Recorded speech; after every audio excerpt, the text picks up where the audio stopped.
ఎంత బ్రతుకు బ్రతికినా, ఎంత భక్తి చేసినా, ఎన్ని రోజులు మానకుండా దేవుని మందిరానికి వచ్చినా, ఎన్ని దశమ భాగాలు, ఎన్ని అర్పణలు నువ్వు దేవునికి అర్పించినా, దేవుని వాక్యము నీకెంత తెలిసినా,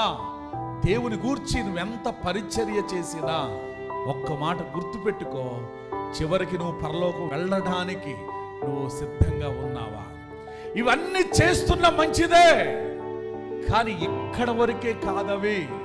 అవి నిన్ను ఎక్కడికి నడిపించాలి అంటే, నీ ప్రార్థన నీకు దీవెనగా ఉండాలి, నీ భక్తి నిన్ను పరలోకం చేర్చేదిగా ఉండాలి, నువ్వు విన్న వాక్యము నిన్ను దేవుని దగ్గరికి నడిపించేదిగా ఉండాలి, నువ్వు చేసిన పరిచర్య దేవుని రాజ్యానికి చేర్చేటట్లుగా ఉండాలి, నువ్వు చేసిన సువార్త, నువ్వు చేసిన ఈ పరిచర్యలు, ఇచ్చిన ఈ కానుకలు, ఈ అర్పణలు,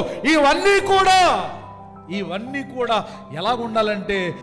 ఈ లోకములో ఉన్నంతకాలం నిరీక్షణ గలవారమై ఆయన రాజ్యము కొరకు నువ్వు ఏం చేయాలంటే అణువు సిద్ధపడుతూ ఉండాలి.